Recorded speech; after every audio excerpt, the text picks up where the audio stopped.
Bem, essa é a nossa terceira aula de análise de texto. Eu queria propor que a gente fizesse uma reflexão aqui a partir das coisas que eu vou falar numa um modelo meio de hiperlink, assim. O que é hiperlink? É aquele botãozinho que fica no navegador da internet, aquela palavra que está em itálico ou está numa outra cor que você clica e ela te abre todo o universo associado a ela, né? Então, as coisas que eu vou trazer aqui, até para dinamizar um pouco a nossa maneira de pensar, é pra gente tentar se apoiar em referências que não necessariamente têm a ver com uma relação direta histórica com as coisas que eu falei na última aula. Então eu falei, por exemplo, de uma categorização referencial ali da teoria dos gêneros, né? Então a gente pensou mais ou menos sobre o lírico, o épico e o dramático, a gente pensou em como se organiza cada uma dessas elaborações literárias, como que elas se formalizam, como que elas correspondem a essa teoria. E eu queria que a gente pensasse um pouco no nosso tempo, né? Eu fiz uma associação ali com a telenovela, falei um pouco de como se manifestam esses heróis dramáticos, né? E aí que já tem a ver com uma expressão mais moderna do que seria o protagonista numa obra narrativa. Enfim, eu queria talvez associar com mais aproximação ao nosso tempo histórico e a nossa vivência hoje nessa questão da pandemia. E aí, portanto, eu tenho que fazer o hiperlink, né? Eu tenho que dar o salto temporal. Eu não posso. Eu tô ali no século XVIII, eu venho para o século XXI e volto para o século XVIII e volto para o período da antiguidade, para a gente poder formular um pouco filosoficamente como que essas formalizações se apresentam para a sociedade ocidental, né?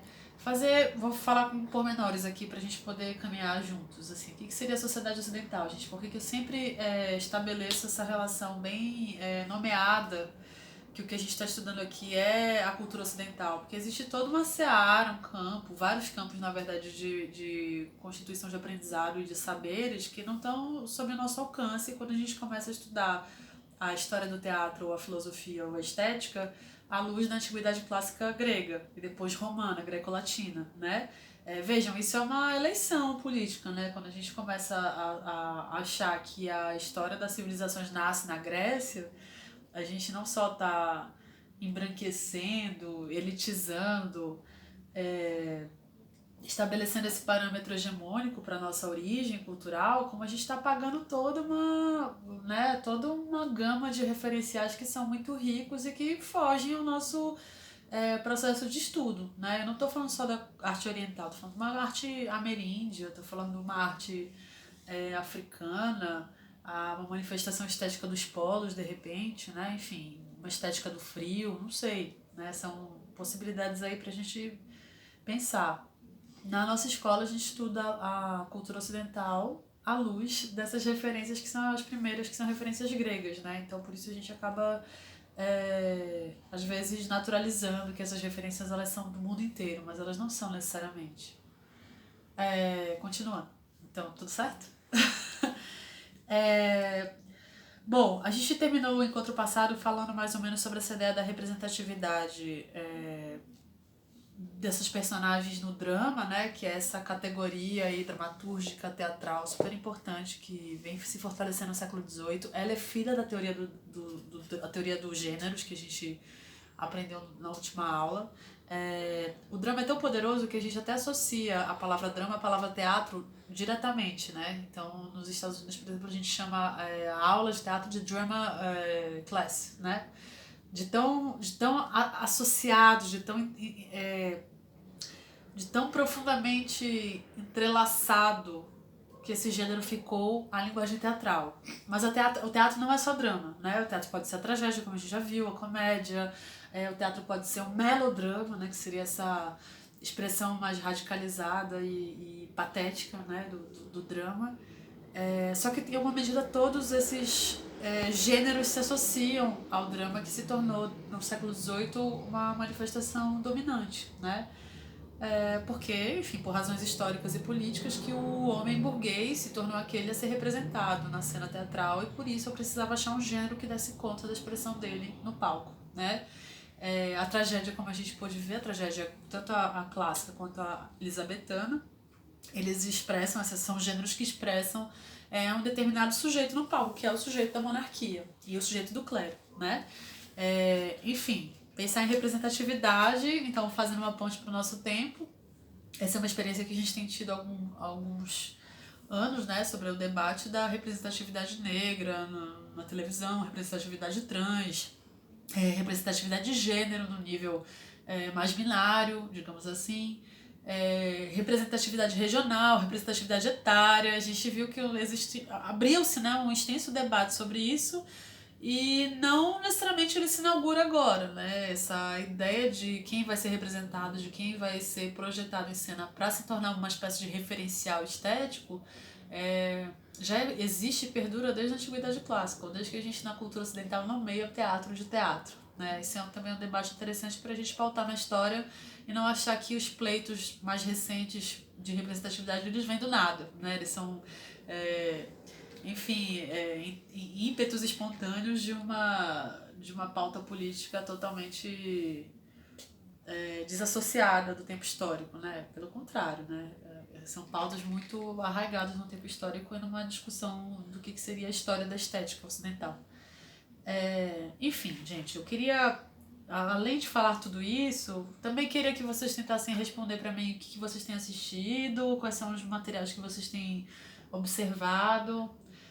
Falar que eu sei que aqui a nossa aula não dá conta da nossa experiência presencial e que as aulas práticas não dão conta da experiência presencial do teatro. Esse é um problema que a gente tem e que, enfim, é também inaugural nesse processo todo, porque eu acho que nós nunca vivemos nada parecido enquanto professores de teatro, pelo menos a minha geração nunca viveu nada parecido da gente ter que pensar na tradução da linguagem teatral para um meio eletrônico, para um meio, nem eletrônico, acho que essa palavra nem cabe, né, para falar, para um meio digital. A gente nunca experimentou essa tradução que não fosse pela via da criatividade, no sentido de entender que existem manifestações de ordem teatral ou ordem performativa que se associam a esses meios tecnológicos para poder provocar um resultado que seja um híbrido, digamos assim, né? Da linguagem artesanal do teatro, da performance na carne e também dessa linguagem digital. Agora, essa tradução que a gente está tentando fazer de organização, da coletividade, da experiência da improvisação, da experiência do pensamento coletivo online, assim, me parece um desafio profundo e sim, de antemão, sinceramente, falando para vocês que são, enfim, meus alunos e companheiros das segundas-feiras ali, né, na época que a gente estava presencialmente se encontrando, eu acho falho. Eu acho que a gente já está aqui na nossa experiência em 40%, assim, a gente não tem nem 50% de sucesso, né? Por quê, gente? Vou repetir isso mais uma vez. O teatro é o triunfo da presença. Não existe ausência no teatro. Nem a morte é uma ausência no teatro. Então não tem como a gente trabalhar com a ausência. Ela não é o pressuposto teatral. Não é o pressuposto dessa linguagem, né? Então, de fato, está sendo muito difícil. Mas, não sabendo que era impossível, ele foi lá e fez. Então é isso que a gente está fazendo aqui.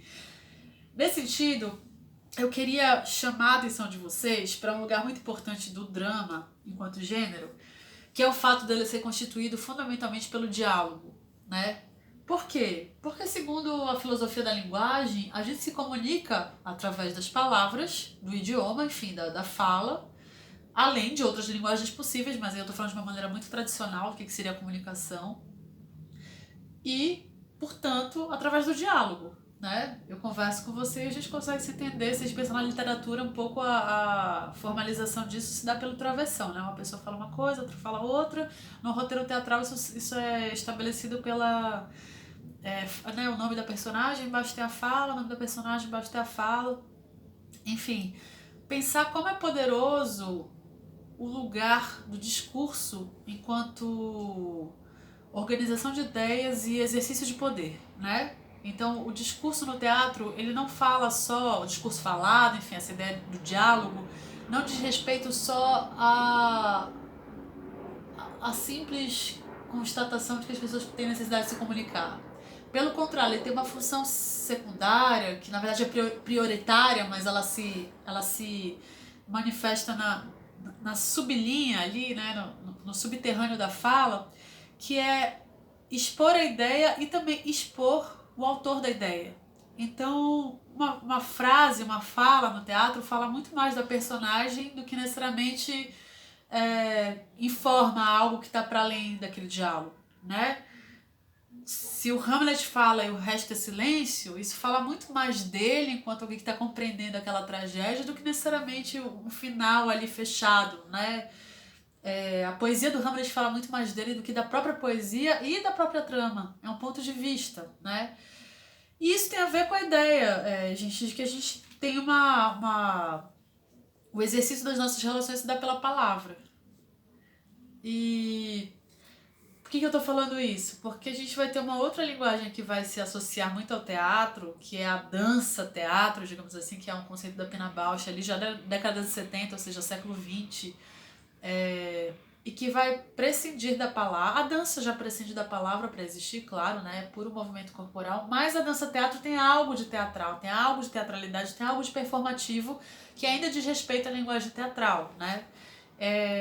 Então eu trouxe para vocês, eu vou colocar o link junto com essa aula, com essa fala aqui, que não é necessariamente uma aula, né? Enfim, sejamos honestos.